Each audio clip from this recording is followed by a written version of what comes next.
Três professores de história se encontram pra falar de Napoleão, o filme do Ridley Scott, e vão misturar história e cinema. Olá, meu povo, aqui é o João do Operação Barbarussa, tô acompanhado aqui de um outro contemporâneo carioca. E aí, tudo bom, senhores? Meu nome é Vitor Soares, eu tô aqui pra falar de Napoleão, esse filme maravilhoso, que os historiadores adoram. E lá de Itajaí tem mais gente, tem outro historiador também revoltado, que é o menino Vogel. Fala, Vogel. Rapaziada, tudo certo? É isso aí, vamos gastar dinheiro assistindo o filme de Napoleão que foca aí na vida amorosa do cara, é isso que a gente quer saber. O famoso mete fofo, né, mano? É o que todo historiador gosta. Cara, vou abrir aqui com uma... Acho que foi a minha visão geral do filme. Que é... Eu tive a impressão que esse filme do Napoleão é o filme que alguém faria. E claramente teria que ser uma pessoa que foi crescida muito com historiografia inglesa. Ele é claramente uma visão que alguém de muita propaganda inglesa teve sobre o Napoleão e resolveu fazer um filme. Eu tive essa percepção ao longo do filme, assim, um pouco. Você acha que a ideia foi meio que dar uma menosprezada no baixinho, né? De fazer o cara ser... Eu não sei se foi a intenção. Eu não sei se o Ridley Scott sentou e falou assim... Vamos atacar o Napoleão. Vamos malhar o Napoleão. Eu não acho que foi isso. Mas eu acho que ele é um cara que ele é muito do bom senso. Só que ele é um cara muito do bom senso que fala inglês. Então ele cai num bom senso...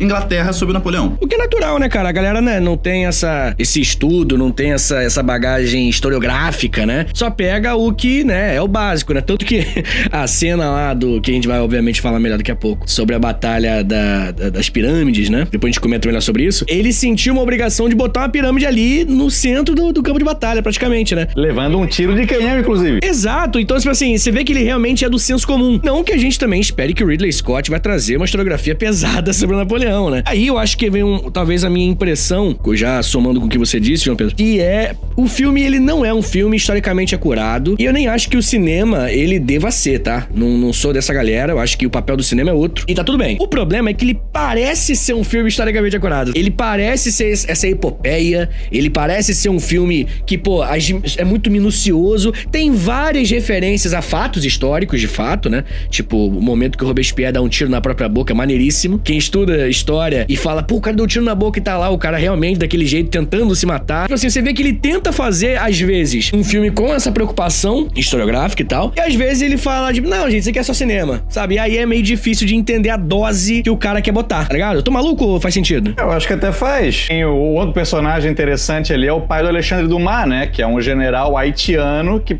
atua ali no começo do filme também, um general negro. Só que não entende muito, pode pensar que é a cultura da lacração, a galera woke. Cara, eu pensei nisso também. A galera vai pensar que é lacração, né? Esse cara existiu. Esse cara foi uma figura que tava lá. Só que, assim, ó, eu acho que é um filme muito bonito. O filme, ele é bem filmado, os figurinos são maravilhosos. Momentos assim que, por exemplo, ele tá em Toulon, tá no Egito. Tu vê que a cinematografia, que as imagens, elas apresentam um calor maior. Quando ele tá na Rússia, tudo mais azul, então representa um frio. É um filme que ele é bem feito. Dificuldade aí, o que eu vejo mais, que tentou focar muito no Napoleão doméstico. Sofria na mão da mulher dele, enquanto fora ele era o foda. E aí fica confuso esses dois Napoleões dentro do mesmo filme. E a galera não consegue ter empatia pelo cara porque quer ter pena dele em casa, mas tu não tem. Só pensa que é um bobão e tu quer achar que ele é um foda general e tu não acha. Eu tive essa mesma impressão. É o Napoleão Mommy Issues total, porque ele tem todo um rolê com a mãe, que reflete na esposa e não sei das quantas. E a esposa dele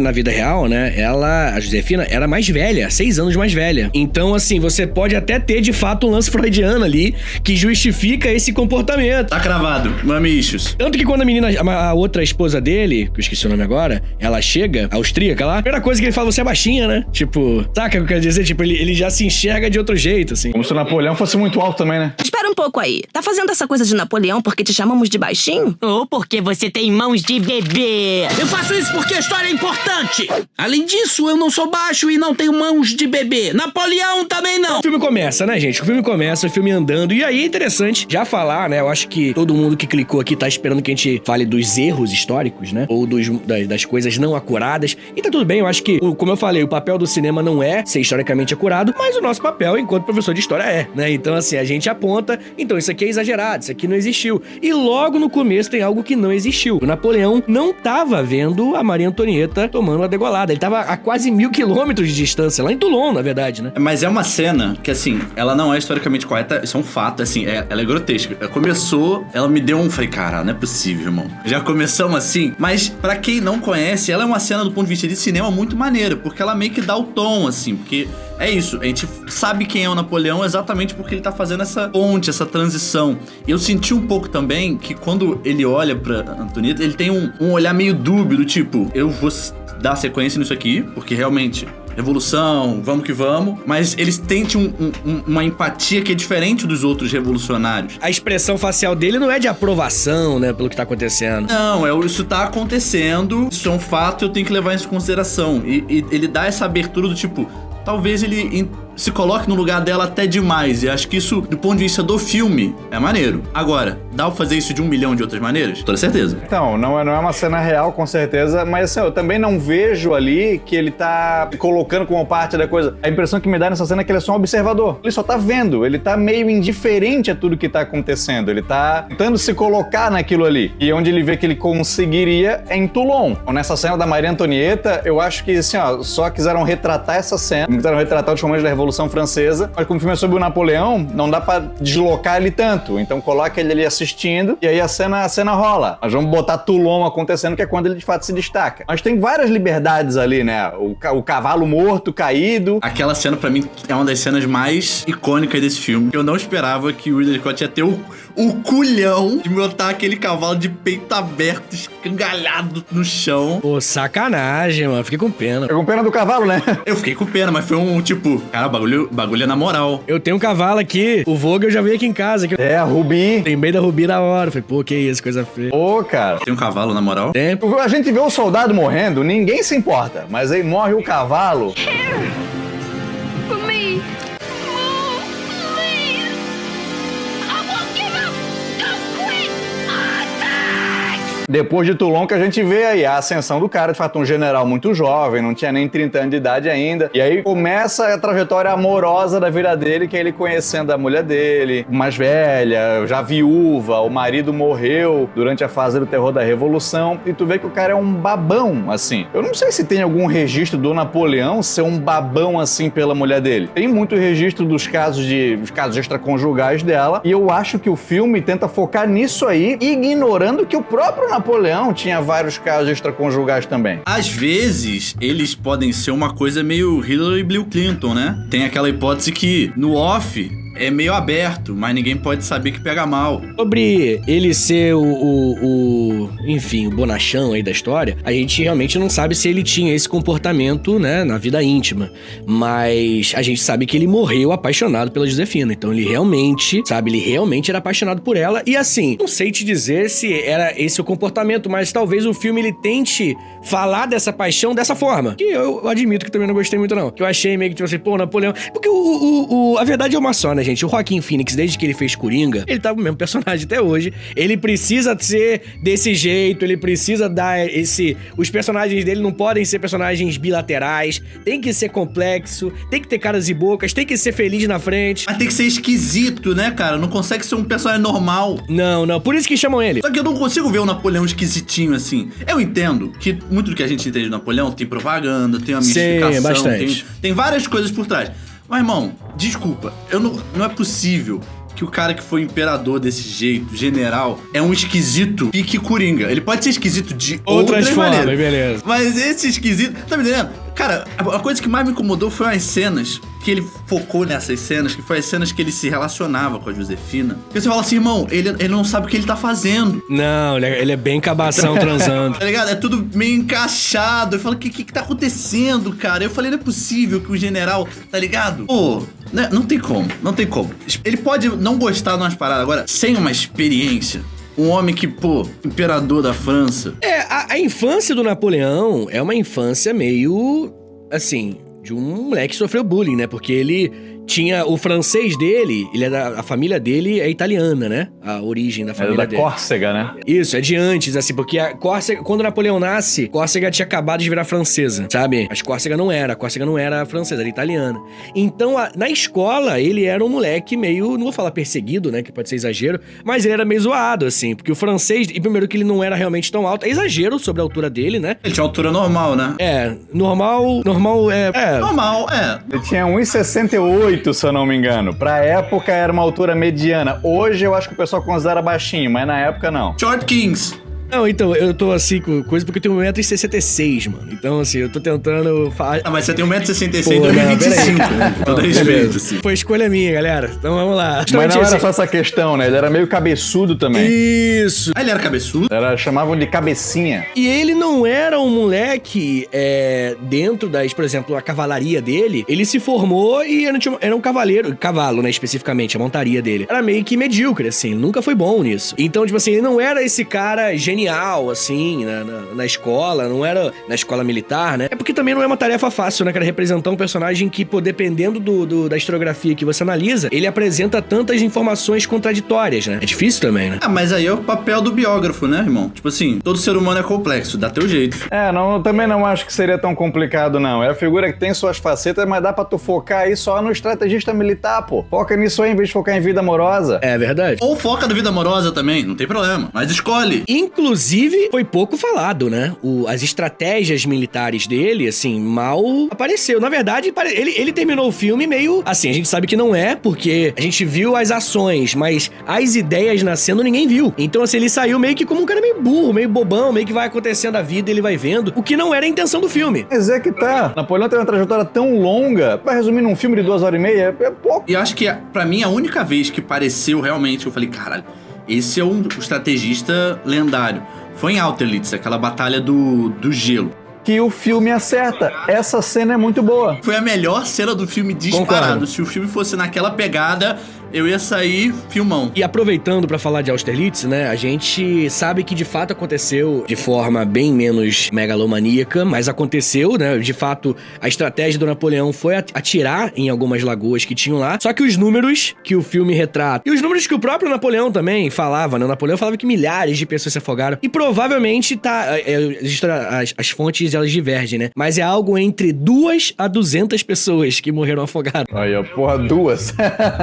Exatamente. O cara botou 2 só pra não dizer nenhum, né, cara? Pra ser maneira. Não, é porque o Napoleão, ele drenou os lagos depois, mandou drenar, pra contar, pra ver como é que foi. Pô, será que a minha estratégia... Porque ele era um cara, né, tinha essa paixão por si próprio incrível, né? Será que a minha estratégia foi tão foda assim? E você vai ver que, tipo assim, foi legal, mas... E também, né, Austerlitz é retratada no filme como, pô, um lugar pequeno, né? A batalha ocorreu em um lugar que você consegue ver. É como se fosse um laguinho, né? E você consegue ver o campo de batalha inteiro. E na vida real não foi. Na vida real foram dezenas de cidades a batalha de Austerlitz. Foi muito maior, assim, o campo que cobriu tudo, sabe? Mas esse tipo de adaptação eu super aceito e acho super adequado e tá tudo bem, sabe? Pro drama do filme. Cara, a questão do número na história é o clássico, né, rapaziada? Todo mundo aqui sabe muito bem disso. A gente vai fazer uma pesquisa, sempre tem essa parada. O pessoal joga um número gigante, se puxa pra baixo, reclama. Essa exagerada, eu acho que faz parte da propaganda e a gente tem que ter um cuidado. Mas também, ao mesmo tempo, se eu fosse... Aí eu vou ter que dar o braço a torcer pro Ridley Scott. Se eu fosse fazer uma cena, eu botasse... Não vamos botar 2. Bota 20 pessoas afogando. Pô, ia ser xoxa.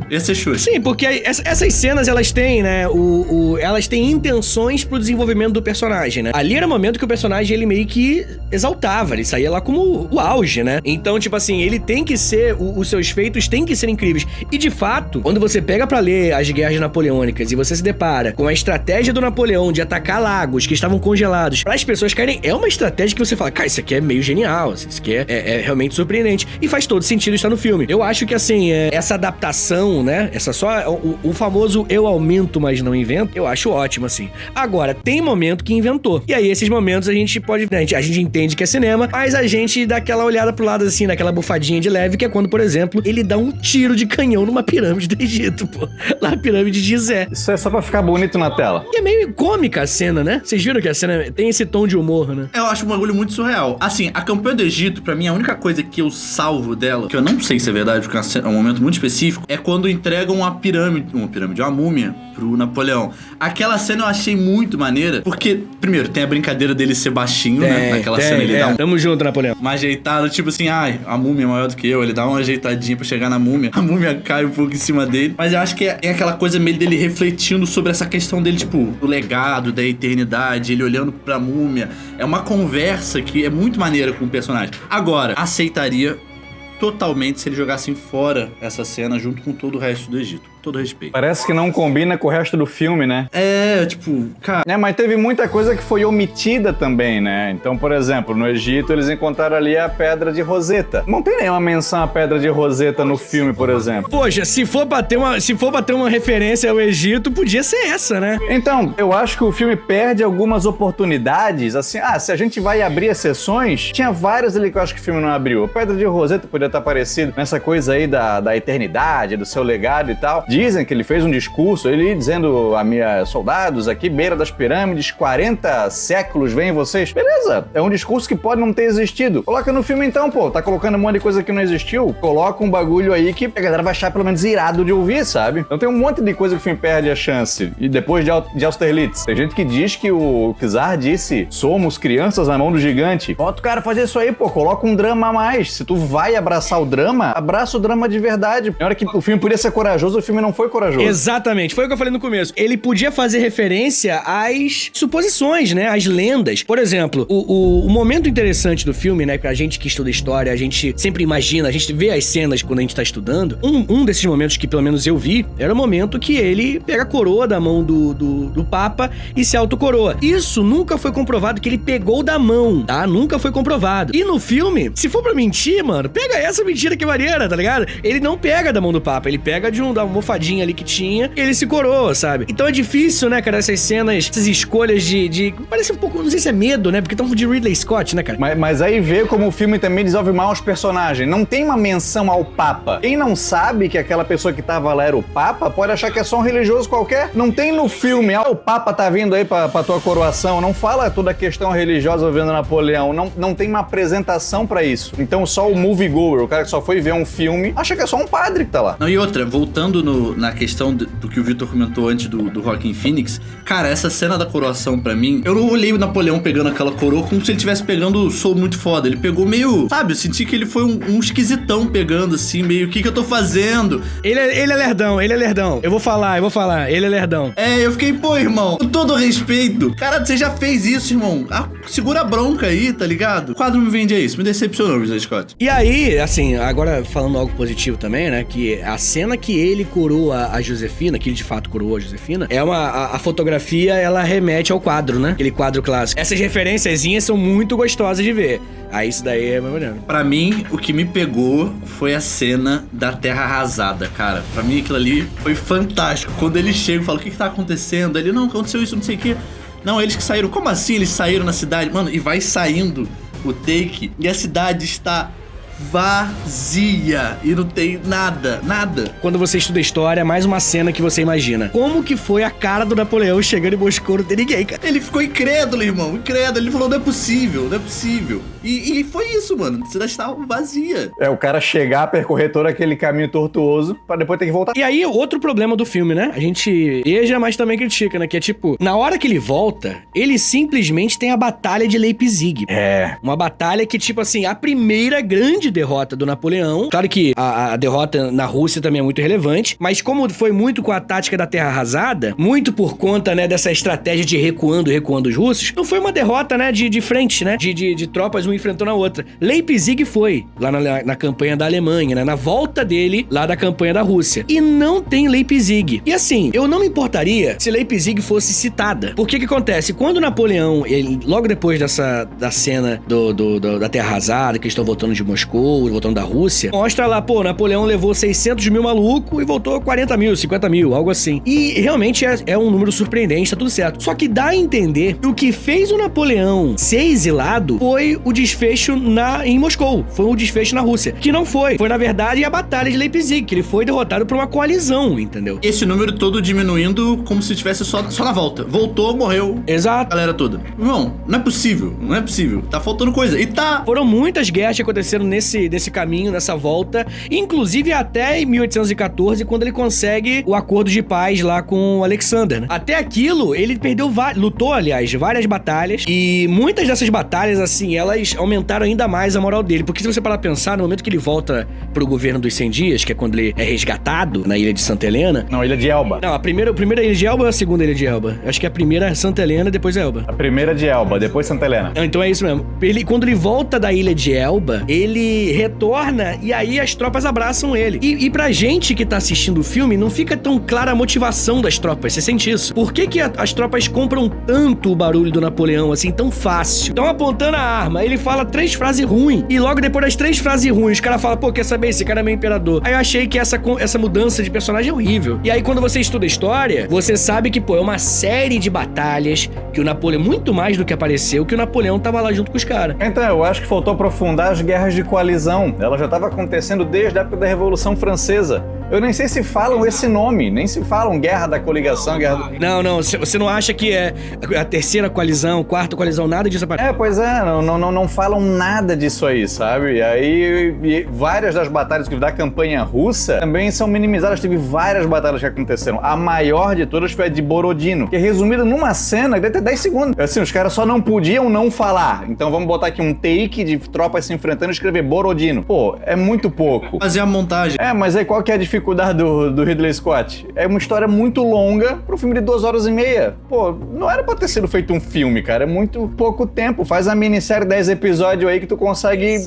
colocar melhor. Exatamente. Ia parar o Brasil, mano. O vagabundo ia ficar maluco se toda semana tivesse um episódio. Cara, porque realmente, cara, você tá falando de 20 e não sei quantos anos, tá ligado? De história, que o filme retrata, mais ou menos, em 2 horas e meia. E aí você sente realmente uns time skip muito grandes. E você até percebe o quanto que o filme não está sendo claro quando o recurso do diretor é o recurso mais fácil da história, que é botar a data, né? Ele bota 1812, tá ligado? Quando bota essas coisas, você, putz... Eu até acho que isso é importante. É legal o cara colocar a data, o nome do personagem, os lugares que eles estão. Mas, por exemplo, tem uma hora que aparece ali o Luís XVIII. Quem é que sabe que ele é o Luís XVIII? Não é apresentado esse cara. Não é dito, ele é o irmão do monarca falecido, ele agora é o rei. Nada. Só falam pra um velho, o Luís XVIII, o Napoleão tá voltando. E ele sai apavorado. Por quê? Falta apresentar personagem, pô. Não dá tempo no filme. E aí você vê que ele é um personagem muito caricato, que é o cara que, pô, é muito gordo comendo. Tipo assim, como é que você representa tudo da nobreza velha parasitária? Faz esse personagem muito gordo comendo. Mas quantos caricatos, cara? Bota um russo tomando vodka.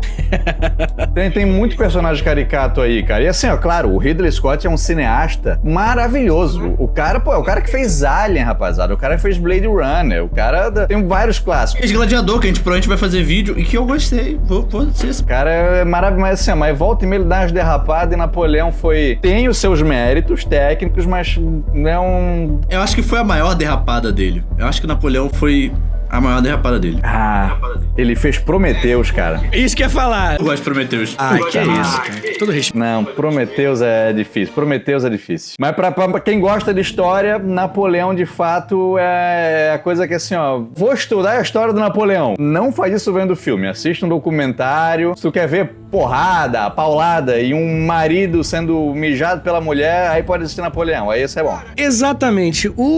Eu acho, vou ser bem sincero, assim, eu acho que as cenas de batalha são muito bonitas. Eu acho que, por mais que o Waterloo, já caminhando pro final do filme, né? O Waterloo seja uma batalha, pô, realmente, quando você fala Napoleão, vem o Waterloo automaticamente na cabeça, beleza, tem que ser isso mesmo.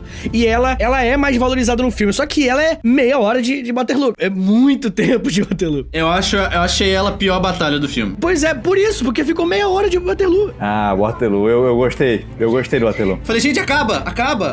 Eu já entendi, perdeu. Tipo assim, caralho, já foi. É porque, o que acontece? Eu acho que a parada foi, as outras batalhas, elas duravam 5, 10 minutos. De repente, você tem uma de meia hora, onde as coisas não estão acontecendo. Porque na outra, irmão, sai negócio voando, aí quebra o gelo e não sei o quê. E a estratégia atrás de estratégia, né? Eu pensei na frente, não, mas o Napoleão pensou na frente, mas o Napoleão pensou na frente da sua frente. É tipo essa batalha de inteligência e o Waterloo não tem nada disso. O Napoleão só, tipo, tá chegando os prussianos, tão chegando mesmo. Mas sabe por que ela foi assim? Porque Waterloo estava incerta. Se não fosse a chegada dos prussianos, podia ser vitória inglesa ou vitória francesa. Não dava de cravar quem ia ganhar. Então a ideia da batalha era ser longa pra criar tensão. A dificuldade é, depois de 2 horas de filme, tu já quer que ele acabe. Tu não tá mais se importando com a vitória ou derrota do Napoleão. E ó, vou falar uma outra parada. Eu revi, ó, pra gente gravar o vídeo, mas eu vi no cinema quando lançou. E eu vi no cinema com uns amigos meus que não fizeram história. Galera que, sim, fez totalmente outras paradas. E eles também não gostaram. Não é só porque é inconsistente do ponto de vista histórico, é porque o ritmo do filme é esquisito. Parabéns, Ridley Scott. Errou pra todo lado.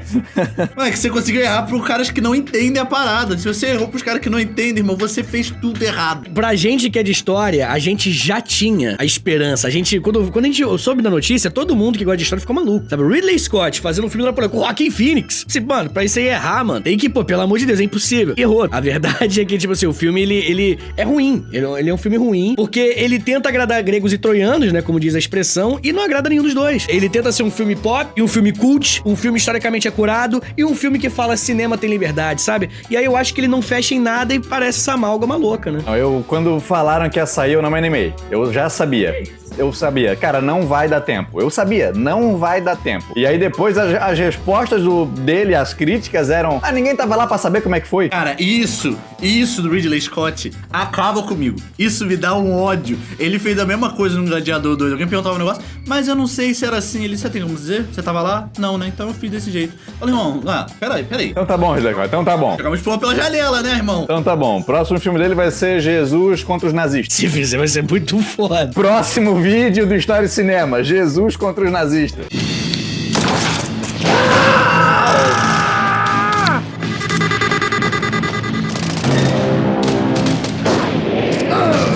Então vamos pra gente fechar a nota. De 0 a 5 filhos bastardos do Napoleão que não apareceram no filme, qual é a nota que você vai dar, Vogel? Cara, eu dou 2. Eu dou 2 já porque eu acho que o filme tem seus méritos técnicos. Eu acho a atuação da Vanessa Kirby muito boa. Eu acho algumas ambientações muito legais. O figurino eu acho maravilhoso. E algumas batalhas eu acho maneiras. Então, eu acho o filme ruim, mas não tão ruim quanto tanta gente botou. Eu dou 2 filhos bastardos aí pra Napoleão. E tu, Vitor, quanto é que tu bota? Cara, eu acho que eu vou te acompanhar no 2. Eu acho que é um filme ruim mesmo. Assim, acho que é um filme que eu não recomendo. Eu acho que eu recomendo a partir do 3. Eu falo assim, não, mas vale a pena ver. Eu acho que não vale a pena assistir. Eu acho que é um filme não por conta dos erros históricos, né, novamente. Só pra reiterar, eu acho que a história e o cinema não são as mesmas coisas. São áreas completamente diferentes e tá tudo bem, né? É justamente a brincadeira entre elas que a gente vê de vez em quando que é divertido. Mas assim, se você quer aprender sobre a história de Napoleão, cara, tu vai ter que ler. E o filme, ele tá só relembrando a galera que não sabe disso ainda. Historicamente falando, ele mais atrapalha, sabe? Imagina quantas pessoas não vão olhar pras pirâmides e pensar, pô, Napoleão deu um tiro aí, sabe? E aí a gente vai ter que falar, pô, então, na verdade, o filme, ele não se